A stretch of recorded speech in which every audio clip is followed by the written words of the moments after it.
Hey everybody, I wanted to take a few minutes to show you a few different core exercises that I love to use with almost any patient population, no matter the pathology that was presented this week. So the first one I like to use is an overhead windmill. You want to go pretty light with this. I just have a 30-pound dumbbell for me, but for your pediatric patients, you're going to go much lighter. So the key with this is you want to be nice and stable overhead. So this is great for any shoulder pathologies, anybody that needs to get some scapular stability along with the core. And all you're going to do is maintain this overhead while you bend laterally and then you drive back up. So this is a really good one. It's going to really work this outer lateral sling. Great exercise. Get higher reps. You want the weight to be heavy enough to make it challenging, but not so much that it's going to give any shoulder irritation or it's going to make them compensate.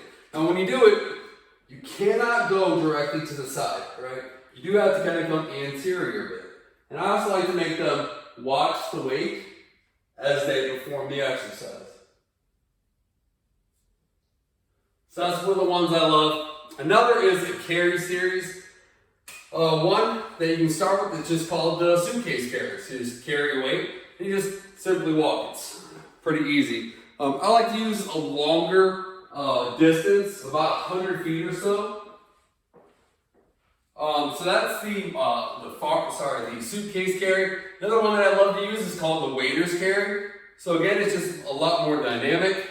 It's great for any of your shoulder pathologies.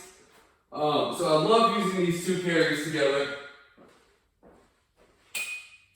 I'm going to post a video or a link to a prehab guys where they're talking about slings, myofascial slings.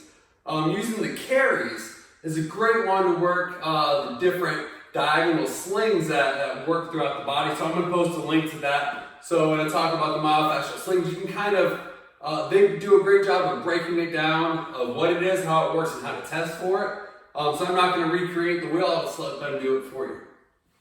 Another exercise I love to use is called stir the pot. So you just need a Swiss ball or physio ball. Go ahead and grab like you're holding an imaginary spoon over a cauldron. Get into a good plank position. Just stir the pot. This one's pretty tough. If you go small circles, it's easier. If you go bigger circles, it's much more challenging. Typically, 5 to 10 repetitions each direction is enough. You really cannot go higher repetitions with that. Just make sure that as they're doing it, they're trying to keep that plank position locked in. So that's the pot. I absolutely love using that. Another one I really like to use with the Swiss ball, it's called the windshield wiper. So with this, it's a single leg, and you want it to be kind of underneath the calf. You're going to bridge up, and you're going to have them rotate like their windshield wiper. Key with this is you want to make sure this leg is twisting. That means that the whole pelvis is twisting. You don't want them just to reach with the leg. You want the whole pelvis to twist. That's the windshield wiper. Great exercise I love to use. Okay, the next one I'm going to show you is my dead bug progression.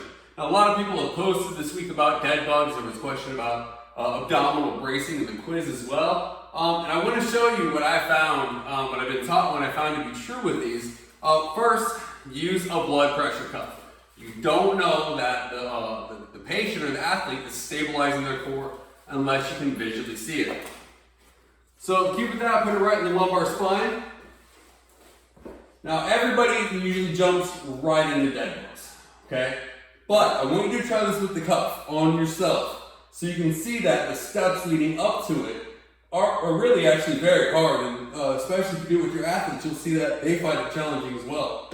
So the first thing I do is I just start with lumbar neutral. So I pump the cuff up to 20 millimeters of mercury, and I simply have them engage the lumbar spine, the abdominals, and try to smash their low back into the cuff.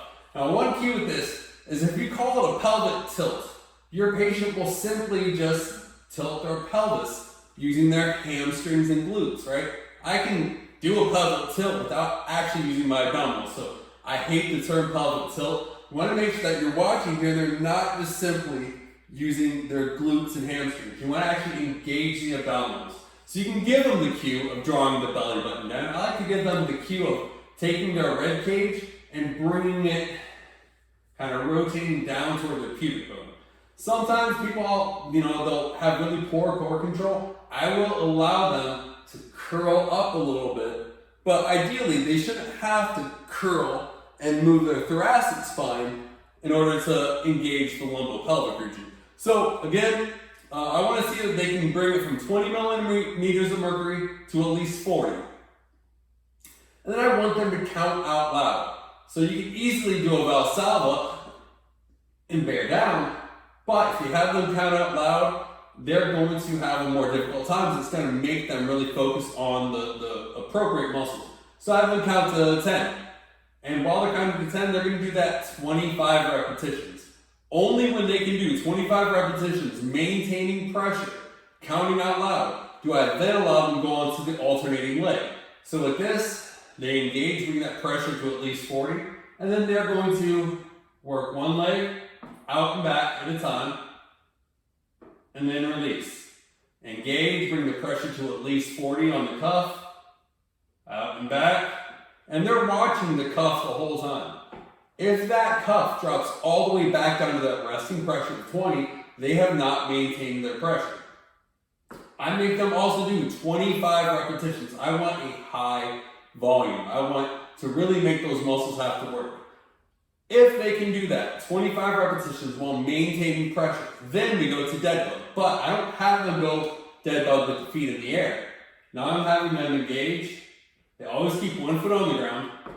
So when the leg goes out, the hip flexor is trying to pull that pelvis forward. When the arm comes back, that latissimus dorsi is engaging and trying to pull that lumbar out of position.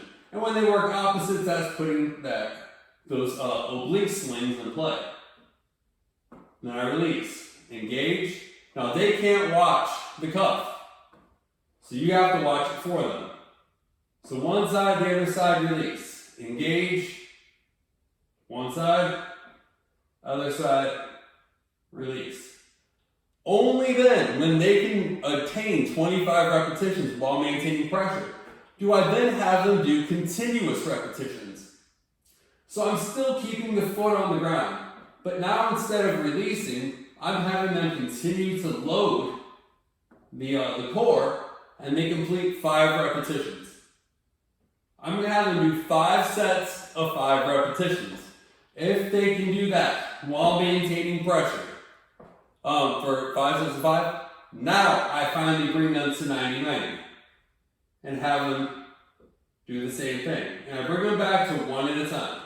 That was 1. Release. Engage.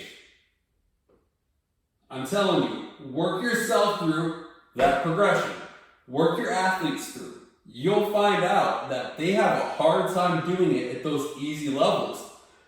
And, if they're struggling with just the alternating leg or the dead bug, the single dead bugs with the feet on the ground, how do you expect them to be able to do it correctly with their feet up? Go ahead and put the cuff on with the feet up.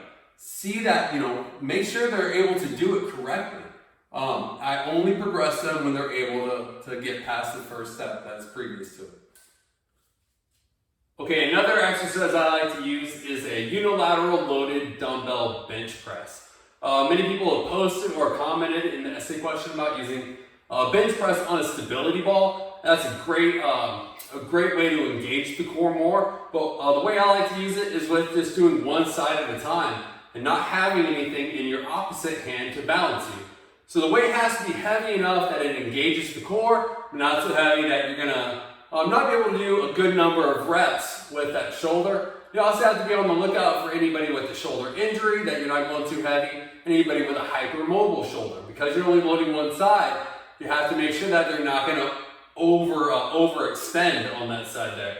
So it's just a simple basic shoulder bench press. Try it out. I'll show you what it looks like.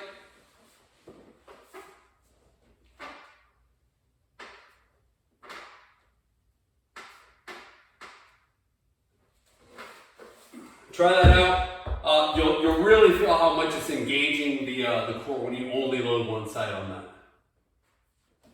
Okay, the last exercises I'm going to show you today are the landmine exercises. And all you need for this is a barbell.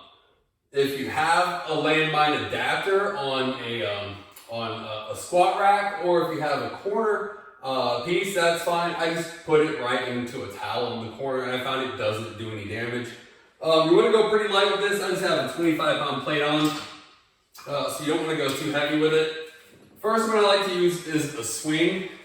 The key with this is that you want to make sure you're getting most of the motion occurring from the lumbar spine, obliques, and hips, and not just twisting at the feet. So we're going to start up top. I'm going to bring it down to my hip, and I'm going to swing it up. Bring it down to the other side. I'm going to keep the arms extended. And again, you want the majority of the work to come from the lumbar spine and not just twisting at the feet. The second one I like to use with this is a bent over row. So just make sure they're in a good lumbar position, a good hip hinge. And it's just a bent over row that's working one half the body. Great exercise.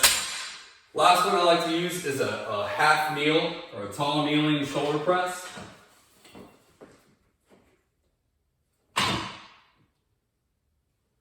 The position that they're in with this really engages the core pretty aggressively. So those are the 3 landmine exercises I like to use with my athletes.